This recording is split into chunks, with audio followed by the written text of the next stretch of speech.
Hey guys and girls, Coach Colton Nichols back at you with another video, and today we're talking about rep ranges for different goals. Okay, here I have our four main types of styles of lifting. We got hypertrophy, strength, power, and endurance. So all these play a role in a well-strategic, thought-out program. Every part builds on each other and should all be used, and we should refrain from just staying in one style of lifting for a really long time. And sadly, that's a lot of things that happen. Most people are right here in our hypertrophy. Everyone's worried about building muscle, aesthetics, all that good stuff. Hypertrophy is just a big sciencey word for building muscle. That's our classic bodybuilding style of lifting usually. 8 to 15 reps. Think of this as a spectrum. 8 reps, we're going to be more towards our strength side. 15, we're going to be more towards our endurance. But 10 to 12 is where I really like to hang out, but it's important to cover this whole spectrum and lift all the way across it. Usually we're at 70 to 80% of our 1 rep max, so we don't want it too heavy because our volume is kind of high, we're hitting a lot of reps, and we want to make sure that all our reps are quality. So 70%, you're going to be hanging out more with your 15 here. 85% is going to be more towards your 8. So in between there is our sweet spot and where we like to hang out with hypertrophy. Next we move into strength. That's our 1 to 6 reps here. 80 to 95% of our 1 rep max. So intensity is pretty high, reps are pretty low. So that just means we want to be lifting as much weight as possible, and that's how we're really going to gain strength, is just by lifting heavy stuff and doing it over and over again. And strength really ties into our hypertrophy, because if you can lift heavier weight, then you can lift heavier weight with your hypertrophy. And if you're lifting heavier weight for more reps, you're going to get more size. It's just, it all makes sense. It all kind of just plays into each other. One is usually going to be saved for a competition. If you're like a power lifter, that's going to be saved for your competition day, or testing. I personally like to go with 3 rep tests because 1 is just kind of not as reliable.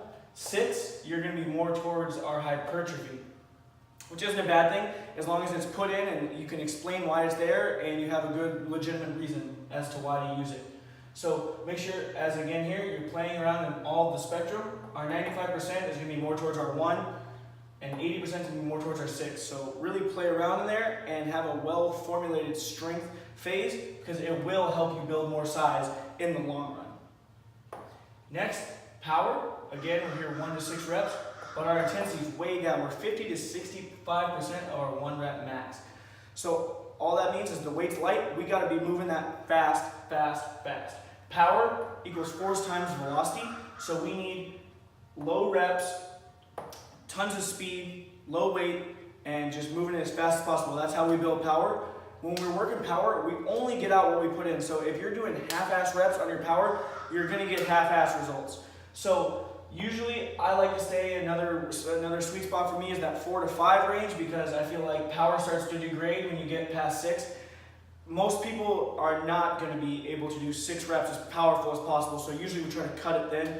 You can use there's tons of tools to know when your power's fading and how to test it, but for the sake of this, just know that if you're giving all out 100%, you're probably getting the adaptation we want. So power, there's a reason that Louis Simmons and the West Side Barbell people have a speed strength day, because it will make you stronger. Moving weight fast will make you stronger, more powerful, and that'll help you with your lifts, where it'll also tie into here, where it'll also tie into here. So you see how this is all playing into each other? The more powerful you are, the more stronger we can get, and the more weight we can lift with a hypertrophy style of lifting. So again, just to recap with the power, low reps, low weight, super good engagement. We need to be focusing on every rep because it needs to be as powerful as possible. Lastly, we move into our endurance. That's our 15 plus rep range, 50 to 65% of our 1 rep max. So again, lightweight, but we're doing it a ton of times. When we're working endurance, we're usually going to be more towards that aerobic style, and we're going to be building kind of our aerobic base. So that really helps, because the more endurance you can build with lifting, the longer you can lift. So say you don't have as wide of a base, you may be only able to train, your volume might be pretty low. You might only be able to do maybe like 3 or 4 exercises of 3 to 4 sets, 8 to 15. That's not bad, but if you build a really good endurance base, then you have a wider base that you can work on, and you can lift longer. So now, instead of doing 3 exercises with 3 sets, now you can do 4 to 5 exercises, 4 sets, okay?